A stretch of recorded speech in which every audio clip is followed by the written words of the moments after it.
Ladies and gentlemen, we are back with another episode of Scale School, and it is a special one today. It's a special one always, as we have some incredible guests. But before we jump over to him, Sawyer, how you doing, man? I'm doing good. I have not had my coffee yet, though. I'm in the process of drinking it, so I'm still a little bit waking up in a sense.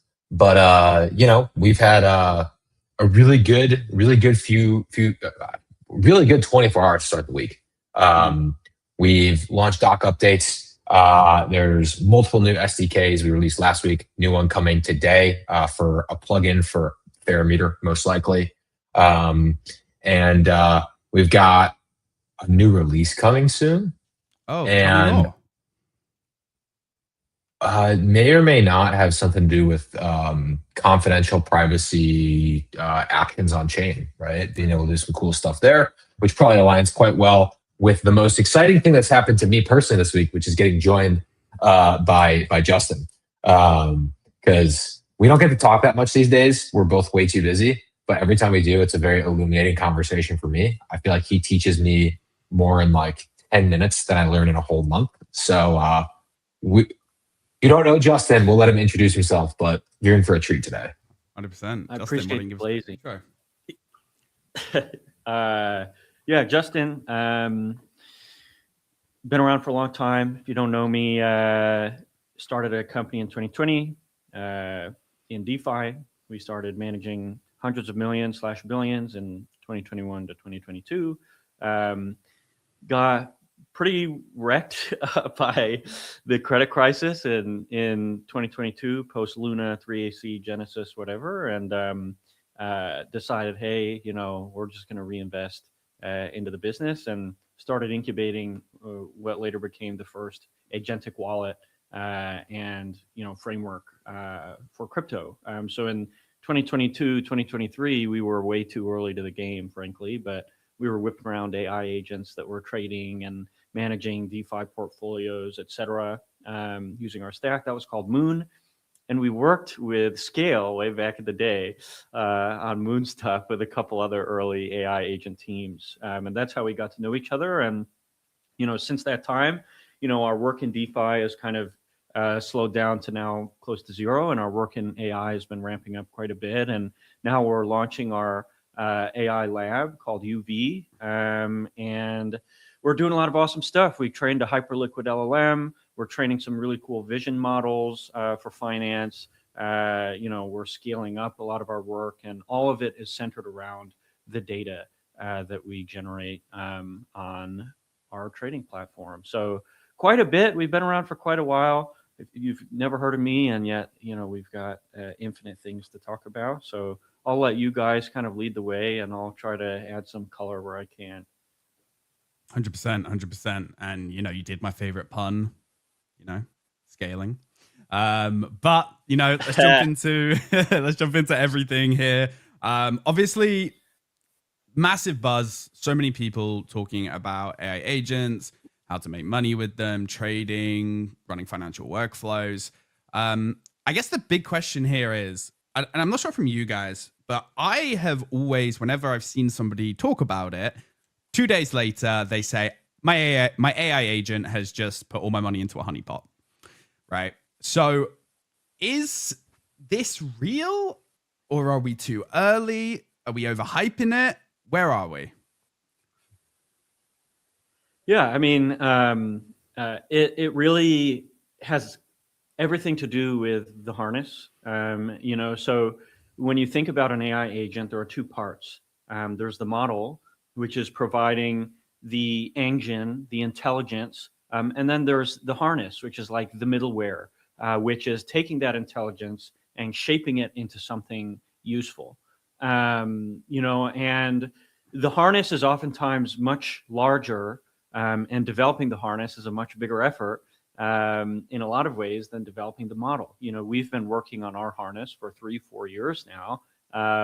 And we're working with models that took 6 months to train, and obviously the research leading up to that was enormous. But when you see models making unforced errors, so to speak. A lot of the times that's just because they don't have good policy management at the middleware level. And we'll get into training and how you can kind of compile all of that middleware into the model itself. That's kind of what we're doing for finance at UV. But the long story short is, if you see an agent doing that, probably just avoid, that agent and that project for a while they get their stuff in order. Love it. So, part of what if you're new to this show, and obviously, Justin, I know you're obviously new here. I don't know if you've seen any of these before, but if not, it's all good. But one of the things that, we try to do as we go through is we try to break down some of the more complicated topics that are, well, we hear a lot, but most people actually don't know what they mean, right? And it's not a negative, right? We're here to help people learn about why UV and why SKALE are functionally leaders in where this industry is going. And so I want to pull out a very specific word you just said, because there's been a lot of fighting over it over the last 4 weeks, which I know is like very short term compared to a lot of the work you guys have been doing. But the term harness, an agent harness, I feel like we've been in like the argumentative phase of what that actually means in AI over the last, like I said, last month or so, as everyone decides what we actually want to call the part that wraps the LLM and handles all of the tools and the middleware and managing kind of the end-to-end life cycle. And so for those of you that are unfamiliar with this term, the harness is essentially kind of what runs the agent. Like essentially the harness is it fair, Justin, to say the harness essentially is the agent? Without the harness, there really is no agent. So they're very tightly coupled. Think of the model as the engine in a car and the harness is everything else. Love it. That's beautiful. That's beautiful. We need to save that analogy for later. And so what's really interesting, I think, is you guys, you said, you've been working on your harness for 4 years now, give or take, right? And feels like to me, the reason that, you kind of say that is because you, like many other teams, were kind of building something else. AI happened, the ChatGPT moment happens, the Claude Code moment happens. We kind of see these huge exponential accelerations of AI adoption. And what you previously built is the core of what you need to be very successful, or what we believe you need to be very successful within using more of an agentic flow as opposed to maybe a human operated flow. That being said, you guys were actually one of the first that I had seen to, maybe the first to experiment with AI agents. You guys actually were doing agentic flows back in, that was what, end of 22, early 23 maybe? In the crypto market, we were the first to do it by quite some time. First in production by, I think, over a year, yeah. Love it, love it. So I think that's fantastic. I'm curious, kind of going back to Mr. Farquhar's original point, when we start to look at identifying, what we want to use versus maybe not even what we want to use, what we want out of this. What's kind of the end goal for agentic finance? Because I think this is probably a loaded question for someone like you, but everyone I talk to is kind of just like, hey, I just want to give it like $100 and have it go turn it into $1 million. But we know that's not realistic per se. So what do you actually think the end goal, or maybe even the short, mid, and long-term goals are here for agentic finance?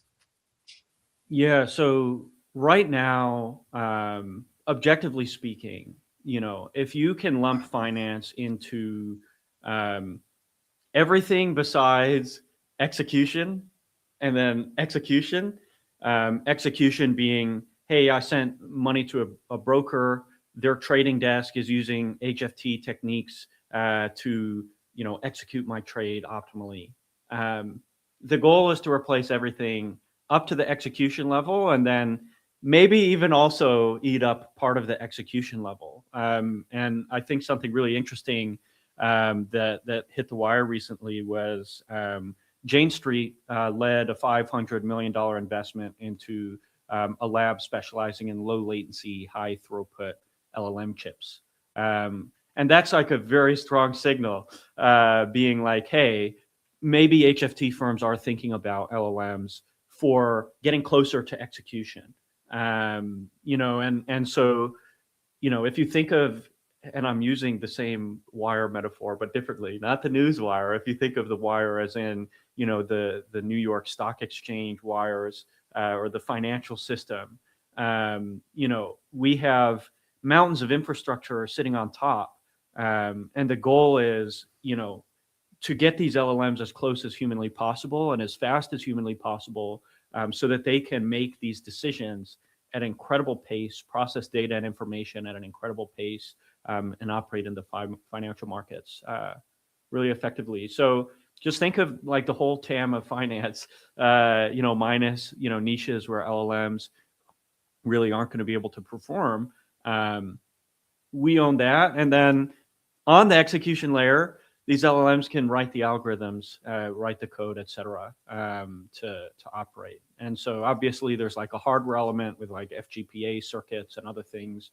But, you know, LLMs, I think, are poised to take a huge chunk of the financial market. And in terms of just like, you know, make me 100x, you know, obviously like, you know, you can't kind of break the laws of physics. You can extract alpha with these AI models and you can outperform, you know, maybe even generate outsized returns. I think it's a little too early to tell how that will look in the real world, but I think certainly just looking at the data that our traders are generating, it will happen. It's just, you know, financial markets, especially at the institutional level, move slow. They need to move slow. And so we'll see this stuff kind of pan out over longer time frames. But yeah, I mean, the whole TAM of finance is like fair game, I would say, for LLMs. You know, the advisory market alone is huge. You know, like every, you know, Merrill Lynch investment broker, investment advisor, you know, every wealth manager under the sun, whatever, you know, an LLM is going to do better than them. You know, 99.9999999 times out of 100. So the goal is to really strategy, right? Explore the market. It's more of the way that you set up your AI agent and, you know, the strategy that you put in place. You can't, I think, like what I've seen a lot of the times is, and, you know, kind of the question of just go make me money. That's not really a thing. You know, you need to give more context. You need to put in your guardrails. You need to be able to say, hey, you know, we want to do X amount return per trade. And then you are kind of just going back to strategy at that point.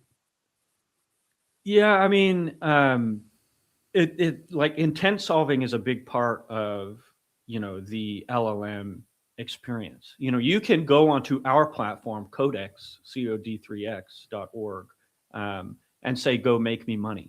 And the model will know what to do. You know, it'll, you know, just probably look at Bitcoin's belief. Say cod3x.org. If you haven't used it, you're leaving, you know, you should, at least for research purposes. But really, that's just intent solving. It's like, okay, we know why users are on Codex. All right. You know, we can even look into their wallet when they log in and be like, okay, here's their risk profile. We're connected to the DBank API, so we can literally see everything. And that's more than enough context to figure out, oh, this is what they're looking for. Like when you go into Claude Code and say, build me a web app, you know, if you interact with, you know, the raw base model, it's not going to do a great job of that.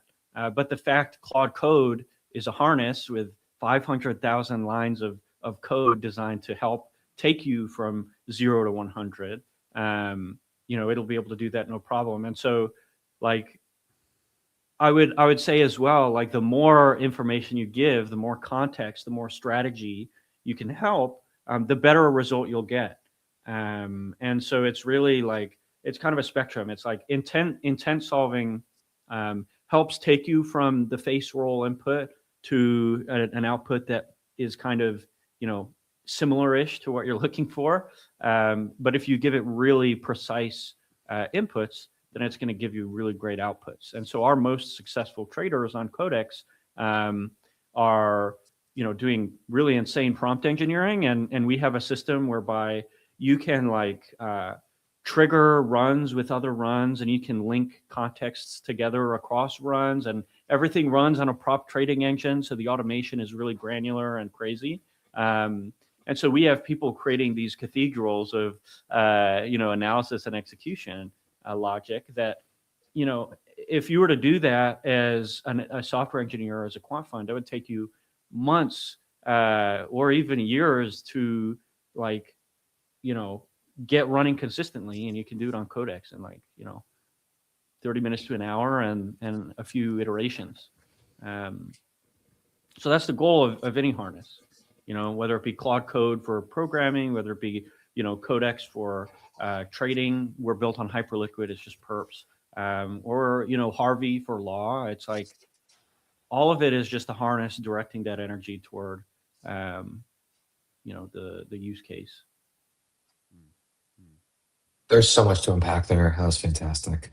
I think let's go in reverse there. So I think, it's really interesting because we're in an era now where doing has never functionally been easier.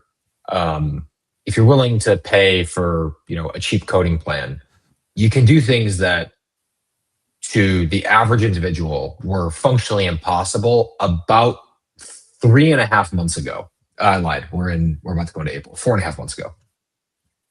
Literally, I think December 26th, December 22nd, somewhere in the Christmas week.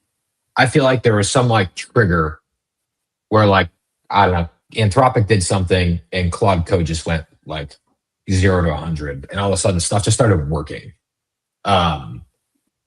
At least for me, I was a non-believer in agentic coding. I couldn't get it to work. 100%.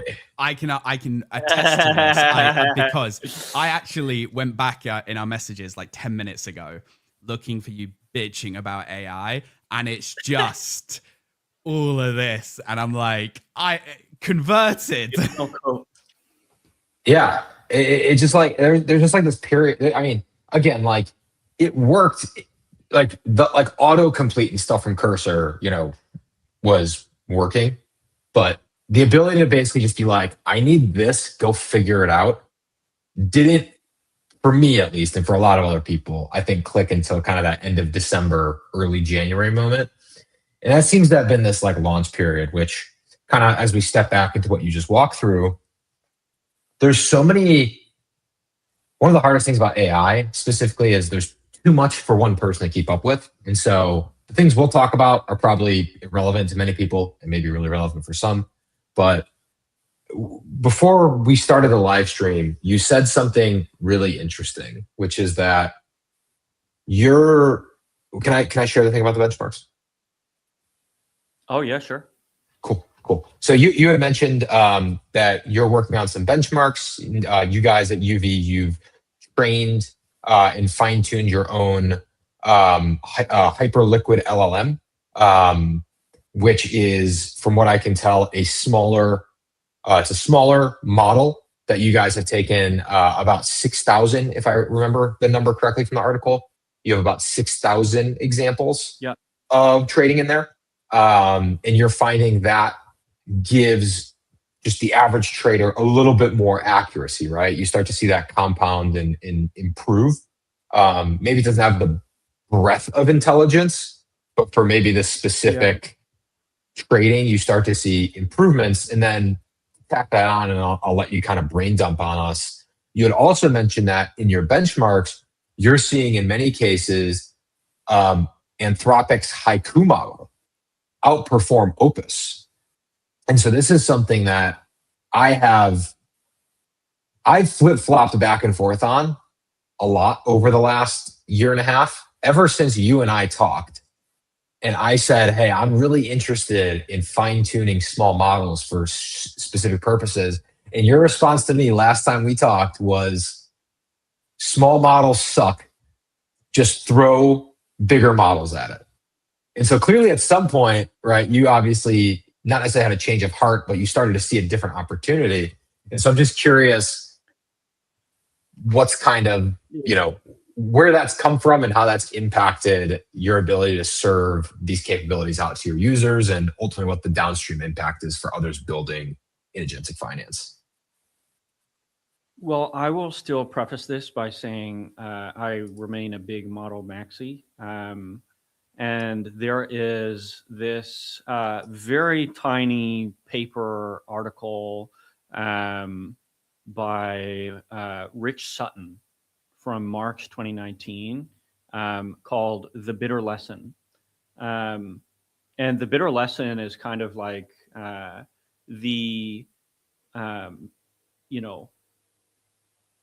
it's like Moore's law for AI, kind of, but it's like a complement to Moore's law that basically says, over engineering or over architecting solutions for AI or for neural networks is often a waste of time, because the ultimate solution to any problem in AI is just more compute. And that has remained very, very true. A lot of people get really excited about, super complex, neurobiology inspired architectures that don't scale. So before I start talking about small models, I just want to get that out there, because the results I'm seeing are pretty unintuitive for the benchmarking. So I've created basically a normalized market environment that allows these models that allows me to test their raw decision-making skills with a very minimal harness, very minimal. Like, I'm trying intentionally not to skew their opinions one way or the other. But the second you introduce a harness and you start doing context engineering, the big models will mog the small models all day long. But what I saw looking at the raw, intelligence is that, Haiku outperforms Sonnet, which outperforms Opus in just basic financial tasks. And there could be many reasons for that. Overcomplicating portfolio management. Opus could easily be doing that. Same with Sonnet. As well as potentially, the fact that they're trained differently.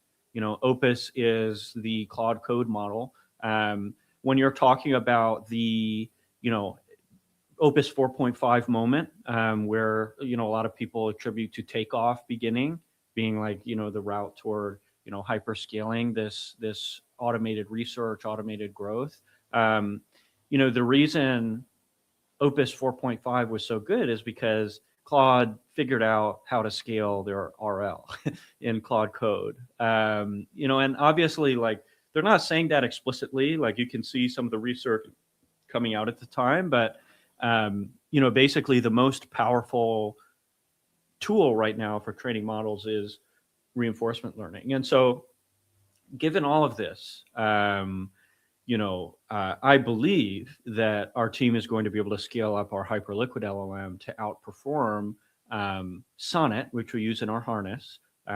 We use Haiku as well, but Sonnet can just process way more context way more effectively.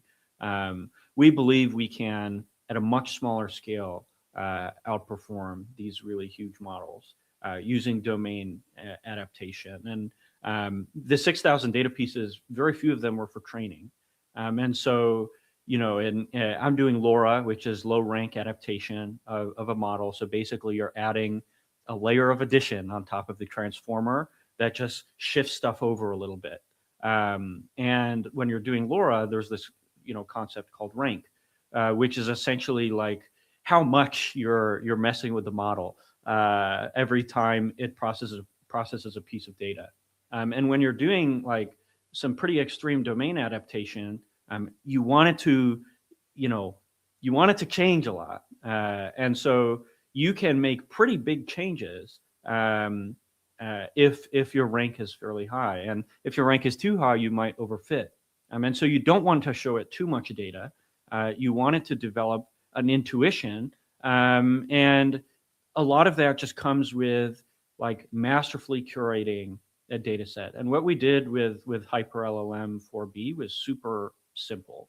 Like, I didn't spend too much time on it because this is just a smoke test. What configuration do I need to start pushing these models toward finance effectively? And as we scale, we're going to start doing RL. We're going to start, manually curating more evals, more training data. But that's 6,000 pieces of training data was training it across 12 different capabilities. You can have very sparse data sets depending on your approach. Definitely. That makes a lot of sense. And I do think, like I said, it's kind of funny because I think, right, as with any technology in the world, you get people kind of on both sides of the fence. And I've seen a lot of people very anti LoRa and kind of manipulating the LLM that way. Why? That makes no sense. I feel like I've come across people who are basically like, you're better off with just improving its direct context and like trying to over tune it. You wind up, to your point, potentially going too far. Again, it's more so the interesting part here that that's the opinion of people who've probably never done it. And if they did do it, they didn't really know why they were doing it. Yeah, I would concur. And so I think that is true in some cases, though. Like unless you know exactly what you're looking for, you're just gonna give the model a lobotomy. But domain adaptation, it's a very surgical process. Yeah, it definitely is. And I think, this is something we've started to talk about, and it's a bit broader than finance, but something that we've started to, I've had a few people I've had live conversations with this about now. And I really do believe that as, in general, I would say I'm maybe not as much of a big model maxi as you, but I'm most of the way there at this point. You see the impact pretty significantly when you're doing longer running tasks, especially. And so one of the things that I've started to talk with some people about is, as more and more models get to this kind of base level of, call it like good enough, right? For example, we now have multiple Anthropic models that are good enough. We've got multiple OpenAI models that are good enough. We've got Moonshot's Kimi K2.5, which is kind of a monster. We've got a series of models from Qwen that are pretty dang good. We've got Minimax has a bunch of models that are pretty good. GLM has a series of models that are very good. We basically the ability to train a good model, or like at least the base level of it, these bigger ones, we're seeing more and more companies be capable of getting to that point. Whether they're using other models to actually do that, we're not going to get into that discussion. We're seeing more big models that are now capable of being this like baseline of good enough. It's now, to your point, that's the engine, right? It's kind of like in, like Formula One. You've got all these race cars that are really impressive, but a bunch of them actually use their competitor's engine, right? Or their competitor's like power supply or whatever. And it's kind of like that, right? You've got a lot of people using each other's engine to get going, but now we kind of take that step up and now we're immediately into this harness. And there's all these different decisions that we have to make. And it feels like, to me, obviously, like building an effective harness is an art more so than a science, I feel like, because there's just, it's kind of like, what can you craft a little bit? It's a science. You think? It's a science. It's like a lot of people treat it like an art because the amount of testing required to perform the science is so expensive and so time consuming, just because you need to run, thousands and thousands of turns, in these things. But I would say it's certainly, if it's not a science to you, then you need to, if you do not have a North Star when you're building AI technology or when you're building out a feature, if you can't say exactly what you're trying to accomplish in the most granular fashion and who you're trying to accomplish it for, then it's just going to blow up in your face.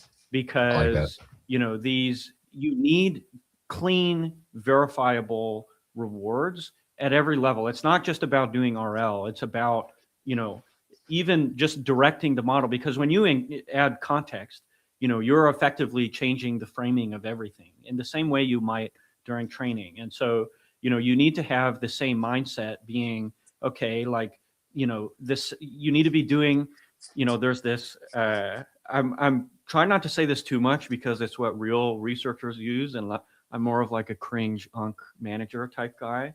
But you need to be doing like ablations, which, in surgery, it's like doing, minor, like I'm going to cut off a slice of this brain and open it up and mess around with it, whatever.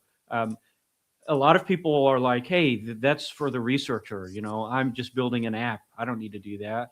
But the reality is you do. You need to be absolutely surgical because, one body of context, like 100 tokens somewhere in your harness could be, decreasing your results. I don't know what the right word there is, by like 10% or more. And that's just how volatile these models can be, especially like, nobody can write a guide that tells you exactly what to do. I mean, so every researcher on earth, every AI researcher on earth, and if you're building an app, you need to be a researcher, whether you like it or not.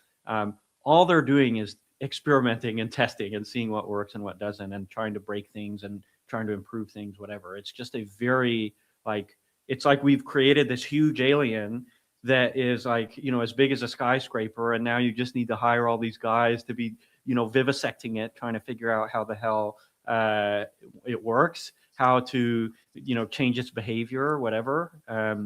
It's just madness. So Definitely. yeah, it's like, I think people need to get out of the, like, I'm an artist, I'm a software artist sort of mindset, and just realize that machine learning it's literally like the most chud domain of all time. It's like, you have these huge libraries that do everything. They're written in the worst programming language of all time. They're all brute forcing everything. Everything breaks constantly every time you make an update. And you just need to understand that this is like massive scale chud canon. It's not like an intricate tourbillon watch. It's like, someone built the Pyramid of Giza. It's just like a totally different ball game. You're not creating like the most, optimized compiler. You're hitting a hammer against, the Empire State Building. It's just Fair enough. That's the mindset I think people need to take. Fair enough. I appreciate that mindset. I don't necessarily disagree. I still believe there's a little bit of art to finding the starting point, at least when you're building your own. Sure, totally. Like what I guess what I mean by that is so I've been experimenting the last couple weeks. I've been building my own harness because I do not want to use Telegram to talk to my agent. I don't use Telegram unless I have to use Telegram. It's just like dumb to me. And to each their own, right? Like to each their own. But at the same time, I noticed that, a lot of the existing agents today, they're very much so, you're either like very heavy domain specific, or they're basically open clause, and they're just like there's very few guardrails. It's like if you actually want to use this thing to do anything consistently in your day-to-day life, there's significant risks involved because anything you give it is functionally exposed.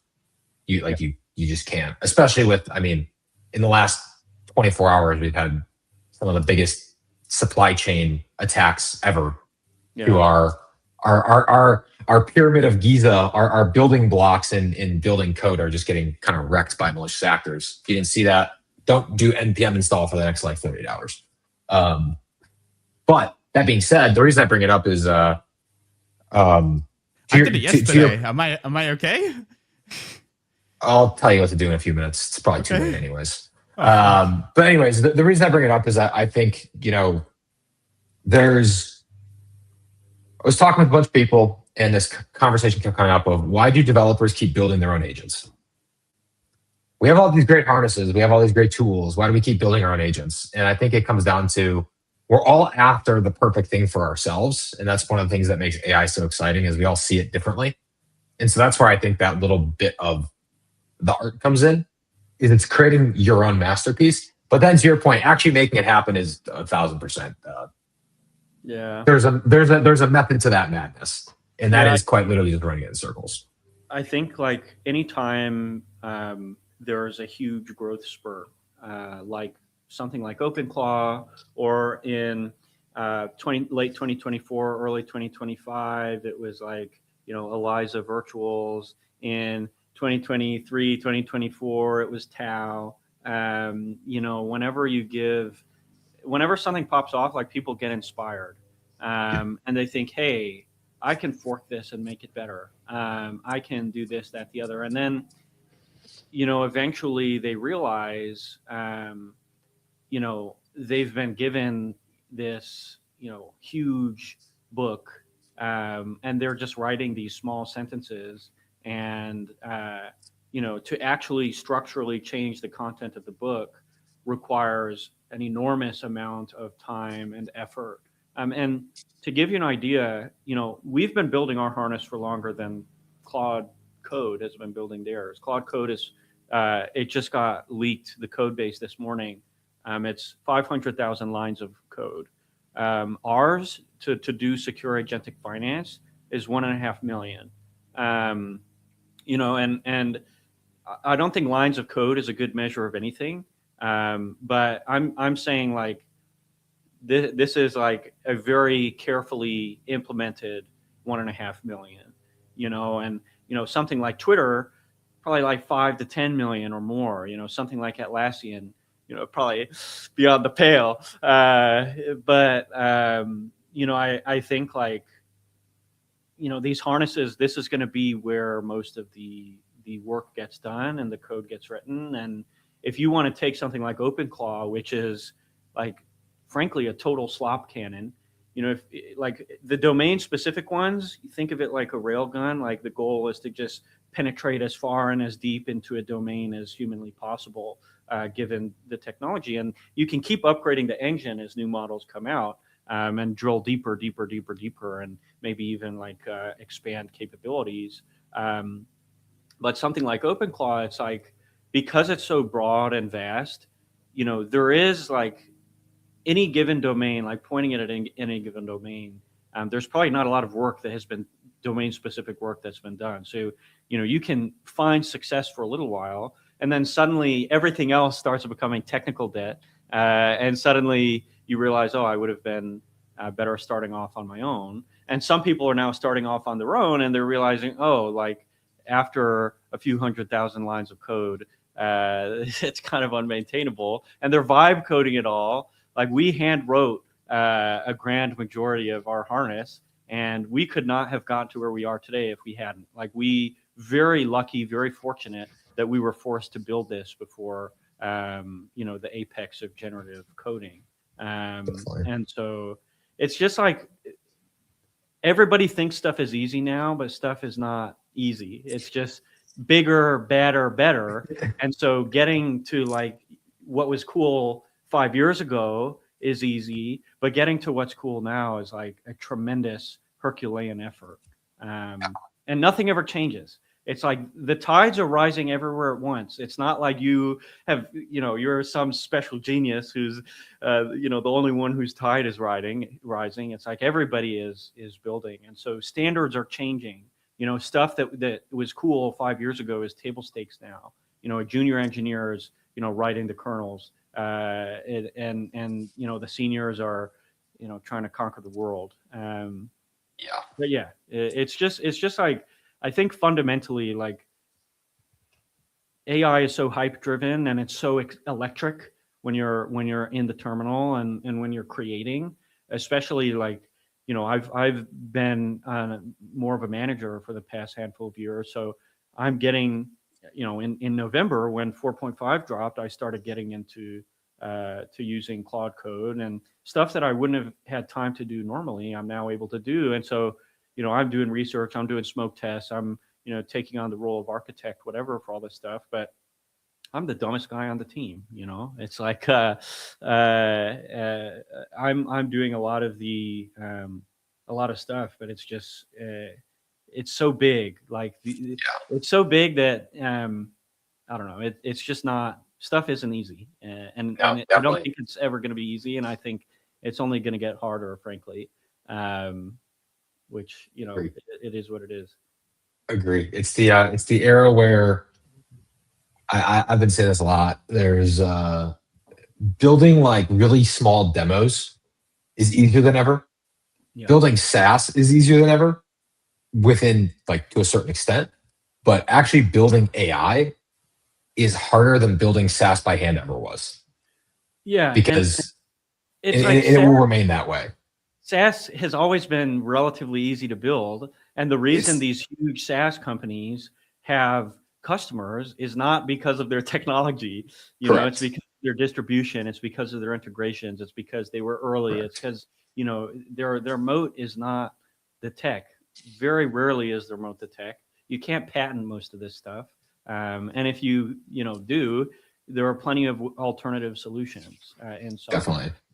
Definitely. Yeah, no, I mean, it's the exact reason why I feel like we're seeing companies now like Linear and others who are turning around just being like, yeah, we're going to go build an agent, and like our product is, obviously those posts are kind of clickbaity.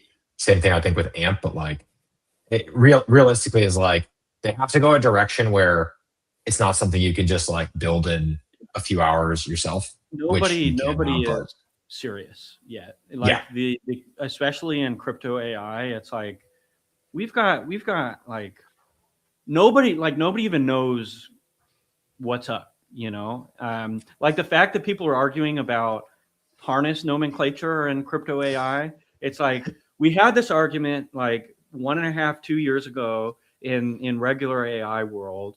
ChatGPT started saying harness. And we were like, oh, God damn it, the harness people won. And so now you just have to say harness. It's cringe. It's high up in ChatGPT's next token policy, but you just have to say it because that's the word, unfortunately. And it's like you're putting a harness on a horse. You're in this metaphor, the AI agent is the horse. But I would say the harness at this point, like for frontier teams, is more like giant mechanized horse armor, with various attachments and other cool stuff. But it's I think in crypto right now, like we've got like citadels of technology we're sitting on, and we have teams like coming up to us low key like, hey, would you build this insane piece of technology for us in exchange for marketing exposure? That's happened to us twice in the past like couple weeks, and I think it belies like a fundamental misunderstanding of what it takes to make these products actually work. Definitely.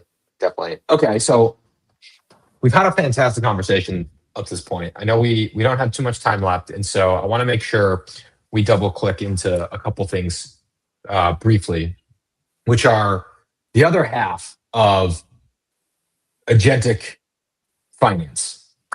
Half of agentic finance is agents in finance, and the other half, I think, at least for us, because of where we spend our time, is the blockchain side, right? So obviously you guys are very focused on Hyperliquid. SKALE, for those of you that do not know and you're listening to this for the first time, SKALE is a blockchain network. And very specifically, we have a number of native privacy features that allow agents and humans to be capable of doing things they normally can't on chain, such as trade privately, move money confidentially, things like that. And so, what I'm kind of curious from you, Justin, is when we start to think about agentic finance, is it just because of your history with Moon and with everything you guys kind of did that you guys are kind of agentic finance in this AI crypto crossover, or do you have a belief on your side that because of the openness of how crypto works and because of just the function, like I kind of say like, which I stole this from someone else. I promise I did not make this up. I'm not that smart. Someone else said blockchains are built for machines or agents, not for humans. right? Because let's be honest, blockchains are hard. Do you kind of have that belief of like these tools just make more sense for what you guys are building, or do you see this as a no? One day there could be, you could have, Codex trading off of, you know, a live brokerage firm or I don't know, different, real world exchanges if they tokenize things and stuff like that. Yeah, I mean, on the back end, we already have all the big exchanges, whatever, integrated. We just don't surface them on the front end. Like there will be a time where, when we launch the Codex CLI, you can touch all this stuff, but front ends need to be kind of opinionated if your users are going to be able to use them. I would say, for years, kind of my justification for blockchain was twofold. One, the fact that you don't need to worry about compliance, KYC, all this other stuff. The fact that, the non-custodial software takes care of it out of the box just makes it way easier to build dynamic systems. Your biggest blocker doesn't exist. So integrating with Hyperliquid for us is a no-brainer because it's like, we can get users on board instantly. And then beyond that, you kind of have this deterministic layer for your probabilistic agent / model, which is helpful in theory. In practice, we don't use it as much as we necessarily could, just because a regular policy engine works fine in most cases. But, if we really, really wanted to, impress a client with like guarantees about, assertions, reversions, whatever, that would take us, no time at all to build into the system. So that's also very cool. And I think, as we've been building throughout the years, now that's evolved into, it makes sense even from like a serviceable market perspective, because it seems like all of these companies are moving on chain anyway. And what we've known to be true about DeFi for years, that it's just way more efficient. You can do way more with fewer people. Combine that with AI, where you can do way more with fewer people. Combine that with the hard determinism, the ability to kind of interact across substrates and primitives relatively easily. I think it just kind of becomes a no-brainer. And AI people are pretty bullish on crypto for the same reason. It's like, you can program directly, going back to the wire analogy, you can program directly on top of the wire. And on blockchain, like the fight against Jane Street, depending on the chain you're on, but the fight against the HFT firms is actually much different. Because if you can spin up a node or you're willing to bid up an auction, and you can do it as effectively and as well optimized as one of these firms, then you have just as high a chance for placing a transaction top of block as they do. And so I think, like, in a world that is globally distributed, in a world where every point of friction is a potential bounce and customer lost, blockchain just makes sense. And then obviously, like, it comes with these security guarantees that are in some ways much more of a headache and much more complicated, but in other ways much simpler. The threat model is pretty straightforward. And so I think trade-offs skew heavily toward crypto for agentic finance. And right now, if you cut a deal with a big broker or whatever, if you cut a deal with Fidelity and they let you noodle around in their API and do whatever, which isn't going to happen, but if you can, then maybe right now that would produce a better product than necessarily just programming straight to the blockchain. But like, as time progresses, like in a year or two, that will probably not be true at face value. And it doesn't require the same, BD. It doesn't require the same song and dance that working with like a big broker would, or a big platform like that. So it's like, there are a lot of reasons why I do it. I don't buy into like,